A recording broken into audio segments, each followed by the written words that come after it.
こにも君のいない場所は空気が薄くてさ、くだらない話は思いつくのに君を抱き。 Assalamualaikum warahmatullahi wabarakatuh. Konnichiwa minasang. Kembali lagi bersama saya Rizky Marija. Hari ini saya akan membagikan bocoran kisi-kisi tentang SSW Kaigo bahasa Indonesia ya.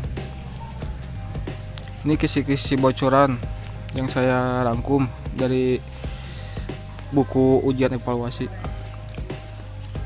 Mohon disimak ya. Nah, ini yang pertama, martabat dan kemandirian manusia dalam perawatan lansia. 1. Perawatan lansia yang mendukung martabat. Nah, ini yang diteliti yang nomor 1 ya, tolong dipahami. Ini pasti keluar ini ada. Dan yang nomor 2 nya, pelaku utama dalam kehidupan adalah pengguna. Ini yang saya tandai, ini pasti keluar. Coba aja disimak ya sama kalian. Lanjut ke soal berikutnya. Ini ada yang tanda ya, quality of life, kualitas hidup. Ini benar-benar pasti keluar ini yang KOL ya. Tolong dibaca dan disimak aja, pahami. Ini keluar terus nih KOL. Yang penting udah tahu aja KOL itu kualitas hidup manusia ya, pasti insya Allah bisa dihafalkan. Lanjut soal berikutnya. Nomor 4, normalisasi ya. Normalisasi adalah cara berpikir di mana penyandang disabilitas juga dapat hidup secara normal. Nah, ini pasti keluar normalisasi. Dan dukungan kemandirian ini mohon disimak. Dukungan kemandirian membantu pengguna untuk memilih bagaimana mereka ingin menjalani hidup. Nah, ini tolong pahami ya. Pasti ini bakal keluar di soal-soal SSW nanti. Lanjut ke soal berikutnya, pilihan sendiri dan keputusan sendiri. Nah, ini juga bakal keluar ya. Ini salah satu bentuk untuk mengapresiasikan pengguna memilih dengan kemandiriannya sendiri ya. Contohnya seperti memilih baju ya, baju untuk yang dipakai untuk dirinya sendiri. Ini pasti keluar ini, dia sendiri dan keputusan sendiri. Lanjut ke soal berikutnya, pemahaman kehidupan, rutinitas ya. Definisi kehidupan ini dari bangun sampai malam lagi ya. Kehidupan juga terkait dengan kondisi kesehatan. Ini struktur dari pagi sampai malam ya, struktur kegiatannya. Dan 2, dukungan kehidupan yang diberikan oleh staf perawatan lansia. Contohnya melakukan perawatan lansia dengan memahami baik-baik cara hidup pengguna, berarti memberikan dukungan sesuai dengan keinginan orang tersebut. Nah, ini simak ya. Lanjut ke soal berikutnya. 2. Peran staf perawatan lansia, etika profesi. Nah, yang pertama, etika profesi staf perawatan lansia, pertimbangan terhadap privasi. Nah, ini privasi ya, kulit pengguna akan terlihat saat mandi dan ekresi. Pentingnya menjaga privasi ya pokoknya. Nomor 2, menjaga kerahasiaan. Contohnya, staf perawatan lansia harus mengetahui informasi tentang pengguna agar dapat menyediakan perawatan lansia yang kepada pengguna. Ini pokoknya jangan mengupload sembarangan ya, tanpa izin ngupload ke sosmed kayak gitu. Pokoknya ini mah intinya menjaga rahasia ya, rahasia pengguna aja, seperti aib kayak gitu ya. Jangan disebar-sebarkan di sosmed gitu. Lanjut ke berikutnya, larangan pembatasan fisik. Pembatasan fisik adalah tindakan merampas kebebasan pengguna. Dampak negatif pembatasan fisik. Contohnya, tindakan pembatasan fisik: 1. Mengikat tubuh, tangan, kaki sehingga pengguna tidak bisa bergerak. 2. Memagari tempat tidur sehingga pengguna tidak bisa turun sendiri. 3. Mengunci kamar dan mengurung pengguna di dalamnya. 4. memasang sabuk pengaman sehingga pengguna tidak bisa bangkit. 5. Meminumkan obat-obatan ya kepada si pengguna, itu bahaya pokoknya. Pembatasan fisik itu dijaga. Ini disimak ya bagian ini halaman 17. Lanjut ke soal berikutnya. Kekerasan merupakan tindakan yang melanggar hak asasi manusia pengguna. 5 jenis kekerasan. 1. Kekerasan fisik. 2. Kekerasan psikis. 3. Pengabaian perawatan lansia. 4. Kekerasan ekonomi. 5. Kekerasan seksual. Nah ini dipahami ya, ini suka keluar salah satu ini dalam bentuk ASCII tadi soal SSW nya. Lanjut ke soal berikutnya, layanan perawatan lansia ini ya. Yang 1 layanan kunjungan, 2 layanan ambulatori, 3 layanan inap. Ini keluar ya tentang layanan ini, salah satu pasti keluar ini.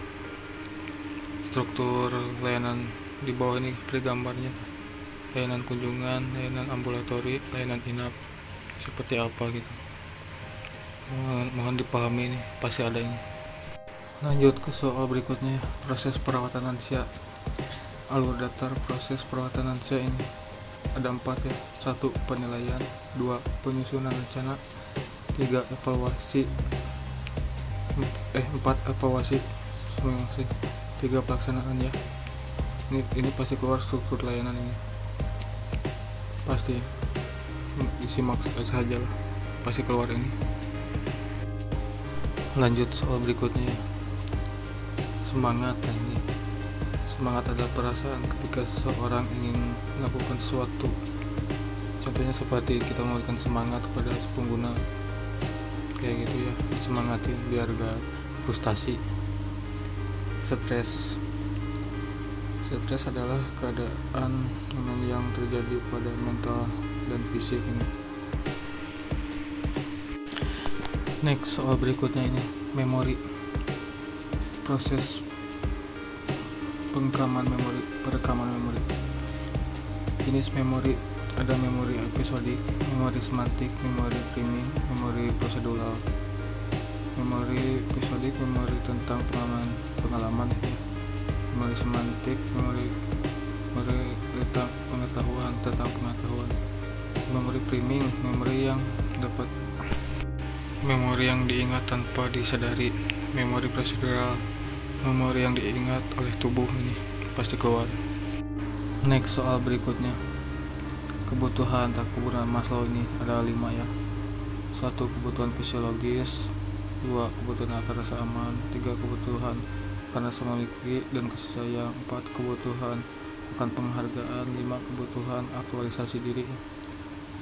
Ini pasti keluar ini, kemarin saya ujian ini keluar. Kebutuhan fisiologis artinya apa ya, disimak artinya di bawahnya, ini pasti keluar ini.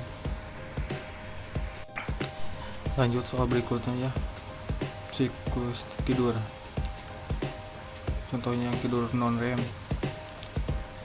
tidur yang tidak bermimpi. Tidur REM ini yang bermimpi ya, ini keluar ini, saya keluar itu yang tidur non REM tuh ada keluar soalnya. Lanjut soal berikutnya ya, jenis penyebab dan karakteristik disabilitas. Ini keluar yang bawahnya CF, International Classification of Disability. Ini bahasa Inggris ya, ini pasti keluar yang ICF ini, artinya dipahami saja di halaman 81, pasti keluar ini CF. Lanjut ke soal berikutnya ya, gangguan penglihatan. Pandangan orang dengan gangguan penglihatan, ini ada gambarnya keluar tadi bagian 4 dalam soal ujian. Ada ini aksi-aksinya yang matanya kena gangguan kayak gini ya, seperti contoh katarak, udah gak bisa lihat, cuma remang-remang lihatnya gitu, ini pasti keluar. Lanjut soal berikutnya, gangguan pendengarannya, ya disimak ya. yang gangguan pendengaran nih, lihat ada gambarnya. Komunikasi tertulis, bahasa isyarat, membaca gerak bibir, berbantu dengar, alat bantu dengar. Gangguan pendengaran ini keluar ini.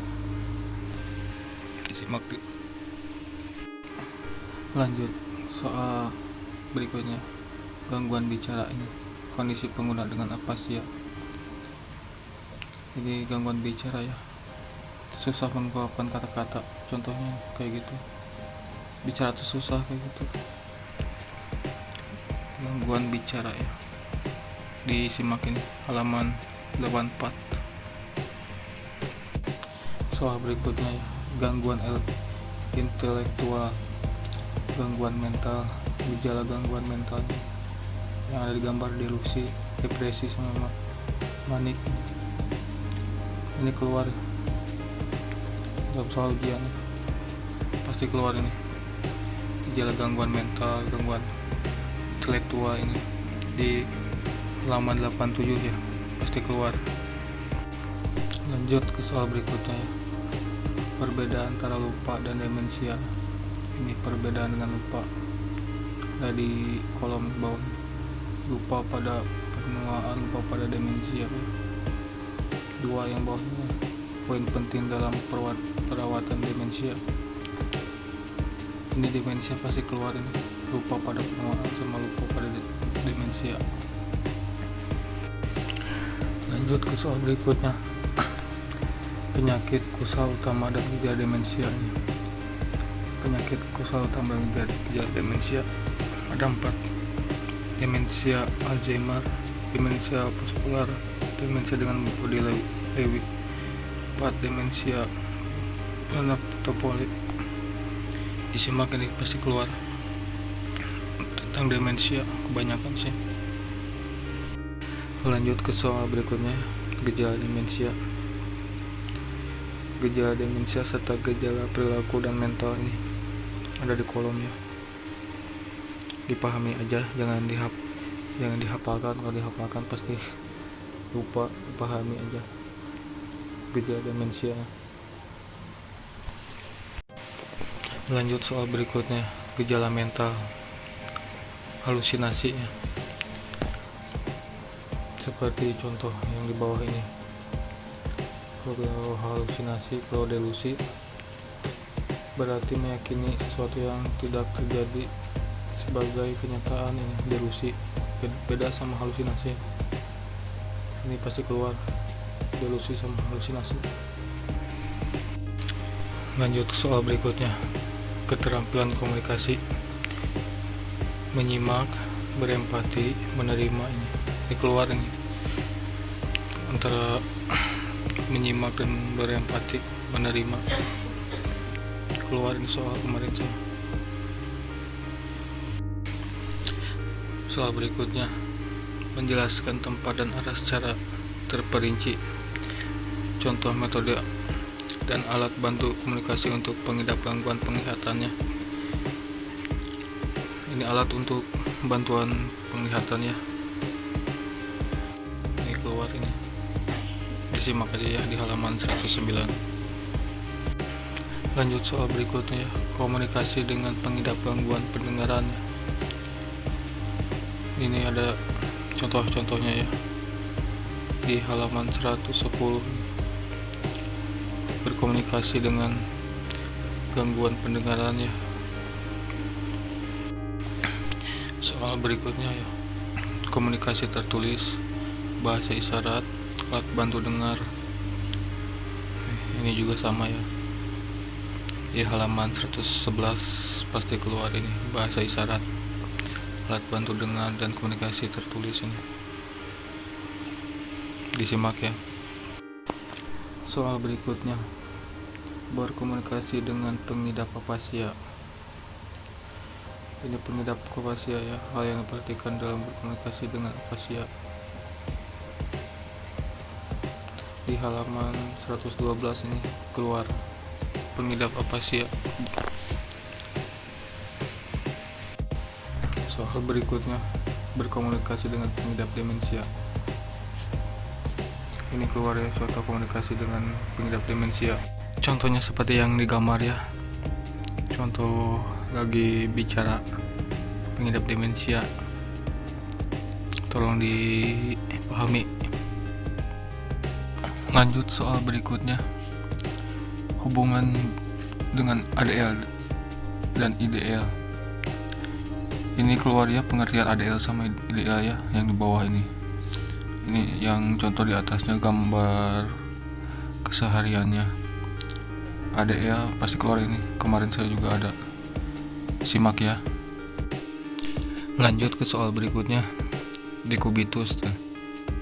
Cara mencegah dekubitus yang di bawah ini ya, beranjak dari tempat tidur, mengubah posisi, mengusap gigi ya, mengasup gigi. Ini contoh yang terkena dekubitus ya, yang dari bagian tumit, bagian sakral, bagian sendi siku, bagian belikat, bagian kranium ya. Lanjut ke soal berikutnya ya, alat bantu terkait berpindah ya, tongkat ini, yang tongkat multi kaki. Ini bantuan mesin yang berpindah ya, pakai mesin yang di bawah, alat pemindah langit dari seperti itu ya. Kalau mau susah berpindah bisa pakai mesin yang di bawah kayak gini ya, contohnya. Ini tuh hafalkan ya, diingat ini tongkat alat bantu jalan biar mudah bisa membantu si pengguna. Lanjut ke soal berikutnya ya, perawatan lansia untuk berjalan pada pengguna dengan hemiplegia. Hemiplegia itu apa? Lumpuh ya. Pertimbangan cara berjalan 2 gerakan dan 3 gerakan. Ini cara berjalan pakai tongkat. Ini pasti keluar, ini ada di bagian 4 ya, dari soal sesuai nanti. Cara berjalan 2 gerakan sama 3 gerakan ini keluar. Lanjut ke soal berikutnya ya, cara naik tangga dan turun tangga. Ini yang naik tangga posisinya ya, 1 tongkat, 2 kaki sehat, 3 kaki sakit ya.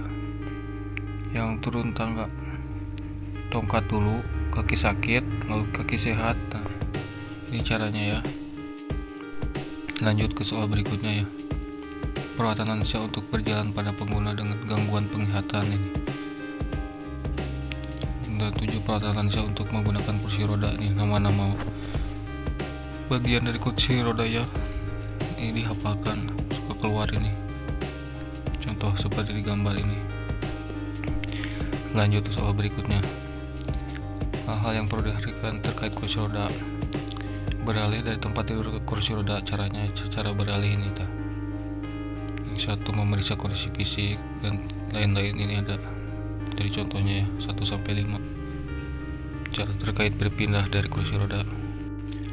Lanjut ke soal berikutnya, meminta pengguna untuk berdiri perlahan dengan menurunkan kepala lalu memutar tubuh ke arah kursi roda. Nah, ini cara bertahap untuk berpindah ke kursi roda dari tempat tidur ya. Lanjut ke soal berikutnya, naik ke undakan, seperti dari jalan lurus ada naikkan sedikit ya, cukup ditekan tuas bawah ya, lalu didorong. Disimak ya ini. Lanjut ke soal berikutnya, turun dari undakan ya. Ini cara turun, yang barusan kan naik, ini turunnya. Ini disimak ini. Lanjut ke soal berikutnya ya, cara menuruni lereng dari pudunan ya. Ini keluar, pasti ini keluar terus. Kemarin juga saya ada ini soal ini, cara menuruni lereng dengan baik. Lanjut ke soal berikutnya, praktik perawatan lansia untuk makan. Ini posisi makan pasti keluar nih, postur makan dengan benar, posisi makannya yang dengan benar kayak gini ya. Lanjut ya ke soal berikutnya, postur deteksi bentuk dan volume urin dan fesesnya. Urin normal dan urin tidak normal ini ada di bawah. di tabel bawah ya, disimak yang ini. Kita lanjut ke soal berikutnya, perawat lansia untuk ekresi ya. Berbagai peralatan ekresi gua ini: toilet portable, pisipot urin, pisipot feses, popok pembalut. Nah ini keluar ini. Lanjut ke soal berikutnya, pengaruh penurunan atau gangguan fungsi terhadap ekresi, inkontinensia, konstipasi, diare. Ini di tabel ini jenis inkontinensia urin ya, buang air kecil. Pasti keluar ini. Lanjut ke soal berikutnya, perawatan lansia untuk mandi. Sebelum mandi ini ada cara-caranya ya. Dan yang di bawah melepas pakaian. Ini keluar.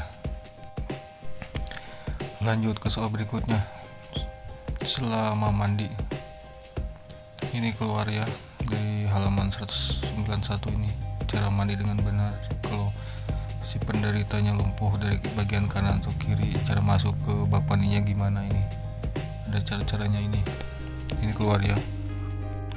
Lanjut ke soal berikutnya, ini juga ada sama, memastikan postur sudah stabil saat mandi ya, merendam di kolam bak mandi. Ini keluar, ini juga ada, disimak ya. Lanjut ke soal berikutnya, cara keramas rambut ini ya. Keramas, membasahi rambut dengan curan menggunakan sampo yang telah dibuihkan ya, kayak gitu segala macam. Ini pasti keluar ya, diingatkan, disimak ya. Dan ini ya soal yang terakhir, cara mandi seka. Cara-caranya ini ada di gambar ya, di halaman 197. Ini ada ya cara melap mandi seka kayak gimana, caranya dengan benar. Nah, sudah ya kisi-kisi bocoran dari saya ini yang saya rangkum. Semoga bermanfaat untuk kalian yang mau ujian ya. Terima kasih.